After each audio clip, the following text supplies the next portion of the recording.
Hey YouTube, thanks for checking out my channel. Today I'm going to tackle my F250, but F150, F250, F350, it's going to essentially be the same because the gearboxes are the same. And this goes all the way from like 1980 up to 1996, and then in my case 97, since it's a F250, it's the old body style.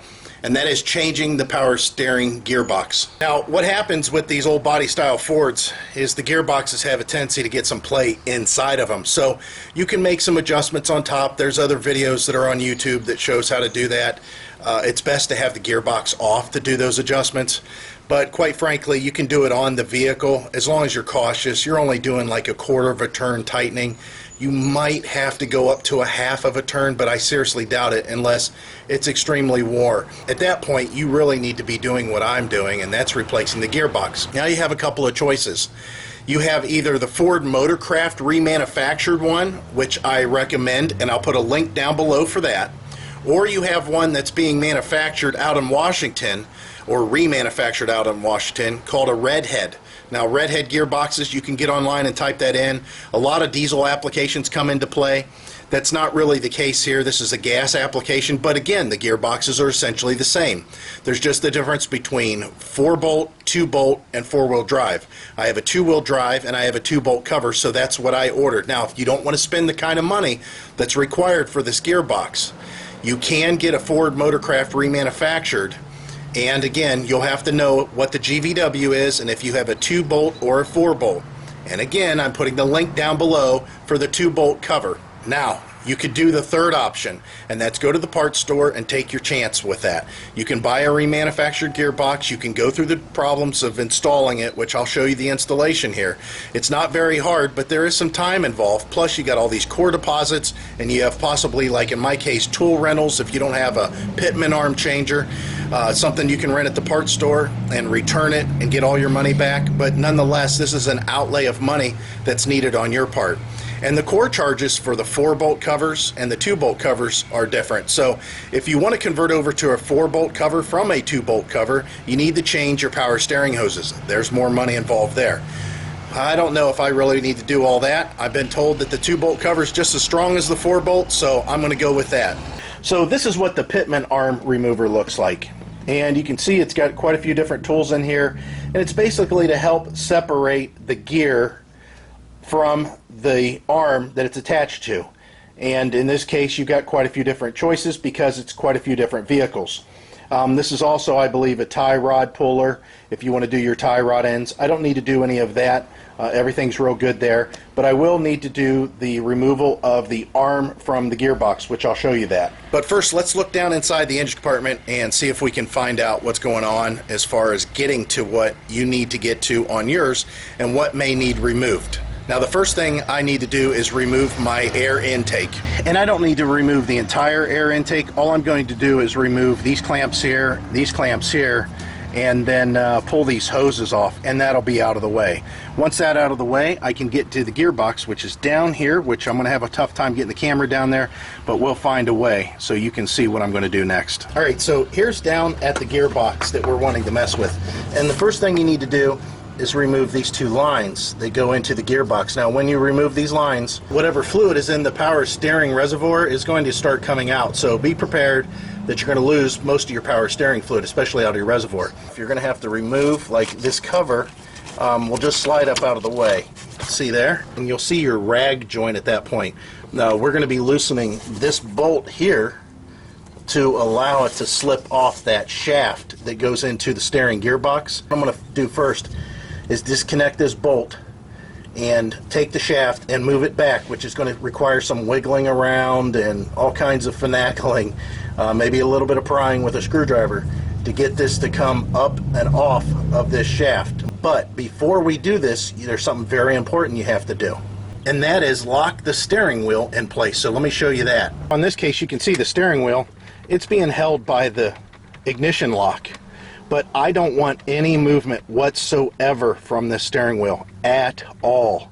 So what I'm going to do is run my seat belt through the steering wheel and lock it in place even more. As you see here, what I did is just taken the seat belt and pulled it out all the way, done a wrap around the steering wheel, and then attached it here. And you can see the steering wheel now doesn't even want to go lock to lock. You can't really mess up your alignment as long as the parts you're putting on are identical to the parts you're taking off, but you could accidentally turn your steering wheel a little bit to where it's crooked, and I don't want that. So this will take care of that and keep it straight for me. Okay, so you can see what the bolt looks like.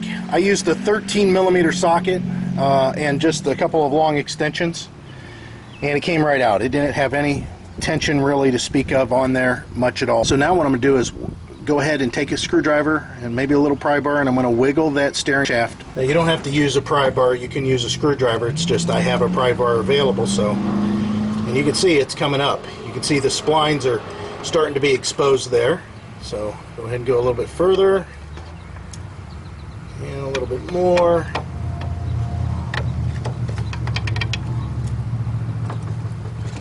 See, there's some wiggling involved.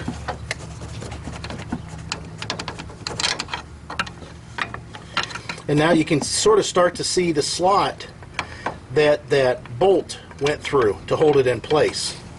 Okay, let me see if I can reach down here now and give it a little pull. See how far I can go. There you go. Now the steering shaft is off, and you don't want to turn it. Now I have a couple of choices. One, I could go underneath and start to work on the pitman arm, or two, I could disconnect these power steering hose lines. Now you would think, go ahead and disconnect the power steering hose lines while you're up here and you're in the area. But again, once those lines are disconnected, power steering fluid's going to start to run out, and whatever runs out is going to run down, and then you're going to be either lying in a puddle of power steering fluid or dealing with it running down the gearbox and possibly in your way. So I'm going to go underneath and show you what you need to be looking at down there. Here's the arm right here that needs to be disconnected from the steering linkage, and there is only one connection. That's right here. So what we'll do is we're going to remove this cotter key and then loosen this castle nut. Once that is loose, then I'm going to put the ball joint separator basically to pull or push this joint out of this arm. But before I do that, I'm going to mark everything to make sure that it goes back in exactly the way that it was initially. I got all kinds of marks here. I got a mark out here on my bumper that if I look from the front lines up with this mark, that lines up with this mark. Again, I'm going overkill. If the gearbox is still on the vehicle like this right now and you don't have an impact wrench, if you want to attempt to loosen that nut while it's still on the vehicle, that's a good time to do it. I have the tool on here, and you can see it just goes underneath of the arm, and I'm going to go ahead and just tighten down, and hopefully it'll push this out. If not, I might have to get a pickle fork and go ahead and do some hammering. So let's try this first, and then we'll go back to the pickle fork if that's the case. So you can see it's starting to separate there. It didn't take very much force, and well, now it's I was hoping to show you what it looked like coming off, but you can see it's pretty much off at this point. Let me go ahead and loosen this up, and then this will just drop down. Okay, so all I did was just take my hand and hit on this a couple of times, and it popped the rest of the way out. So now that this is all clear down here, we're going to leave this arm attached, just like I said before. We can now, at this point, go up top and disconnect those power steering lines. Okay, so now I have you in the back of the engine compartment looking forward, and basically what I'm going to be using is crowfoot wrenches, and this is what they look like. What it is, it's basically going to give you the most surface around the line to loosen it. Now, does that mean you can't get in here with a wrench? No, you can get in here with a wrench, especially through this area right here, and loosen these things. You're going to loosen this one first, get it out of the way as much as possible, and which isn't going to be very much because it is a hard line. But then you can loosen this one, and this one won't be in the way so much. So that's what I'm going to do. I'm going to disconnect these lines using this, and again, you can use a wrench, but this is a lot easier. See how it just slips over that? And then There we go. Now the fluid will start to come out. Now you're not going to be able to rotate this all the way around the way you would a normal socket, but you'll be able to get a few turns. You can see the fluid's starting to come out. I got a pan underneath. So we got the lines disconnected. I took one of the lines here and I just draped it up over top. Not going to leak as much up here because of gravity reasons. But now the gearbox, other than those 3 bolts, is ready to come loose from this side. So let's climb underneath and I'll show you what that looks like. This is about how much power steering fluid I lost there. Wasn't a ton, but still something I didn't want on the ground. First thing I'm going to do is wipe off whatever little fluid might still be wanting to drip. And now here's the gearbox and it's wanting to fall, so make sure that you got everything out of there, including yourself, for whenever this wants to come down. But first we got to loosen the bolts that mount it. Now these are 16 millimeter, and I'm just going to use my wrench and just give it a pop. You can see it's coming loose. Now it depends on which bolt's easiest to get to. So let me take this one out and take this one out and then loosen this one up considerably, and then we'll drop the gearbox. I'll show you what that looks like. I have the 2 top bolts loose. You can see how long they are and what they look like. Of course I'll clean these up before I put them back in again. There's that one there, and then this one here. And you can see they're identical in size. They have these big washers on them. Make sure you retain those. And then the final bolt, and the gearbox is going to start to fall out and down.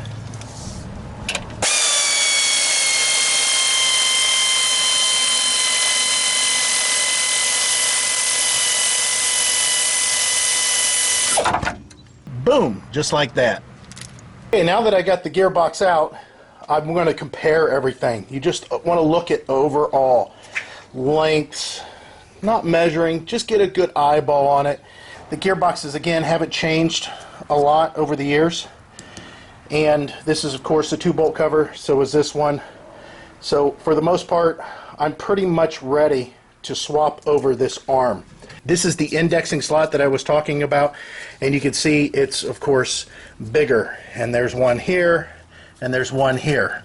Now I can only assume that this thing is straight on, straight forward, because it looks like that this flat spot here on my old gearbox is pretty much lined up with this flat spot here on this gearbox. So I'm assuming when I take this arm off that these are going to be pretty close. The socket we're going to use here is a 33 millimeter. That's a pretty big socket, so if you don't have sockets that big, you're going to be using a wrench, and you'll be underneath the truck doing it that way. And some of you may not even have a wrench that's 33 millimeter, so you might have to use something like a pipe wrench or possibly a crescent wrench. If you can, try to beg, borrow, or steal a 33 millimeter, and that'll take this giant nut off. Alright, so you can see the nut came off relatively easy, so that'll be cleaned up and put on the new one. But in this case, the Pitman arm puller, or the steering gear arm puller, however you want to look at it. So I'm going to use probably my impact, which you should not do for the tool's longevity, but that's what I'm going to do. I'm just going to bump it a couple times and hope that I see movement, and then might tap it with a hammer to help break it loose. When loosening these, just like when you're taking off tie rod ends, you want to put tension on this, which this is currently tight. I went ahead and tighten this down. And then go ahead and go around with like a ball peen hammer or something and hit the joint to break it loose from the spines. If you do this, it'll allow it to come loose a lot easier than just prying on it. If I just keep tightening this down, there's a good chance that I could break the tool. And you don't want that, because then you have to go back to the parts store and get another tool, or they may try to charge you for it. You can see here the shots that I took on it, and of course then it popped out. So now that that's able to come off, you just kind of get a good eyeball on it. You can see it's kind of, we got these things kind of lined up. Let's see here. Yeah, there we go. They're both relatively lined up the same way. And I'll just lift the arm straight up and over and back down. And it's basically pointed the same way. So now all I got to do is put this nut back on and tighten it down and twist torque it down to the correct torque spec. Make sure you don't flip this by accident either. That's another good reason to mark these. You don't want this to be upside down, obviously, it wouldn't work. So I went ahead and torqued this down. It's going to be 200 foot-pounds that you want to torque this nut.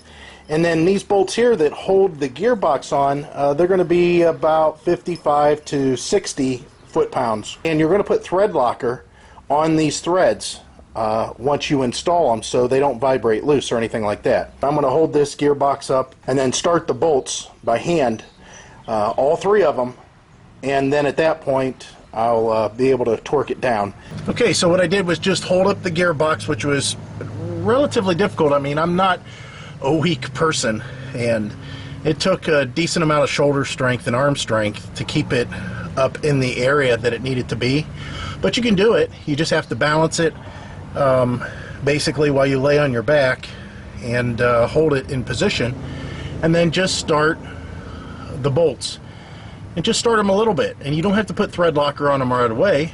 What you do is you start the bolt, all three of them, and then one at a time take a bolt out and put thread locker on it and then put it back in. Now I'll go ahead and torque these down at 59 foot-pounds, and then we can address getting the lines tightened back up. Now at this point I need to get and torque those bolts and then reassemble this part here, which will connect the steering, and that one's going to be torqued to about 60 foot-pounds also. I got both of those tightened down. Of course, do the line that's here first and then go to this one. That way you can have plenty of room to tighten that one without the other line being in the way. Now I just have to slide that collar down and over the flat spot that's on the shaft that's shiny and sticking out there, and just wiggle it down until that slot that you can see right here on the shaft, it's this dip, lines up with the hole so the bolt can go through and secure it on there. So I went ahead and got the bolt tightened and the collar slid back down. I did loosen up the steering wheel from its strap, the seat belt, the way I had it, and went ahead and turned the key so the steering wheel will turn. Now I'm going to tell you another reason that it's a good idea to have that strap on there, and that is there's a clock spring that's inside the steering wheel that keeps all these things working. Your horn and your cruise control, the different settings for the cruise control. If you turn the wheel too far, basically if you turn it wing indefinitely, if you just try to, once it's disconnected, screw around with it and decide to do a spin, you'll break that clock spring, and it's a pain in the butt, and I'm sure it's not exactly free, so you would have to replace it. I've never had to replace one, so I don't know how much they cost, but just the process can be avoided if you do not spin your steering wheel any further than it's supposed to go. So now at this point, there's all different ways that people get rid of the air that's in the system. The way that I do it is I don't connect the drag link to the steering box, and I fill the reservoir and I turn it 2.5 turns this way, 2.5 turns back, which would be straight up and down, and then 2.5 turns this way, and then 2.5 turns back, which would be again straight up and down, and I do that about 15 to 20 times. Now at that point, most of the air gets worked out of the gearbox. Of course, this is after I have filled the reservoir to make sure that it's level. Then, once I've got all that done, I will then connect the drag link like I have now, and I went ahead and torqued it down to 60 foot-pounds and put that cotter key back in.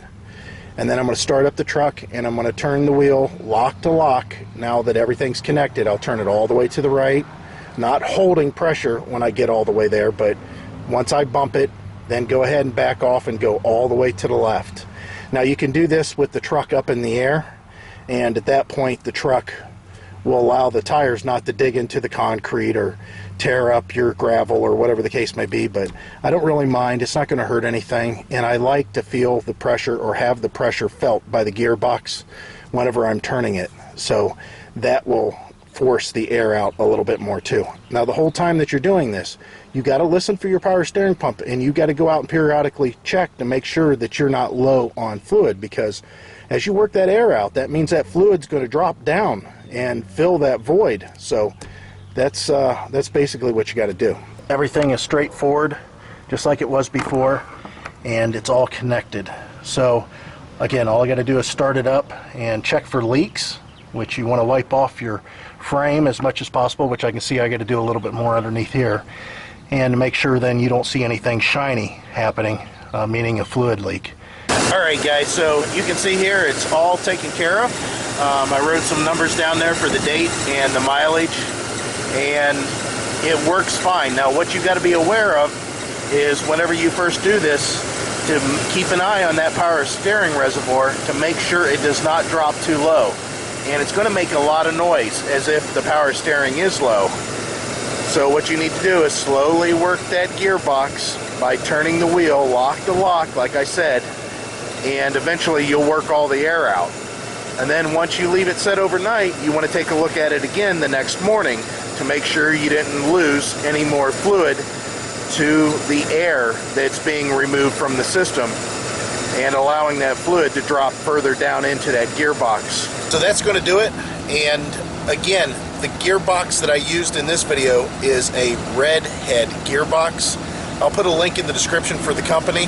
I'm going to put the link down below also for the Motorcraft gearbox, and that's from Amazon, and there's no core charge involved there, so you can just purchase it outright and have yourself something that's built relatively well.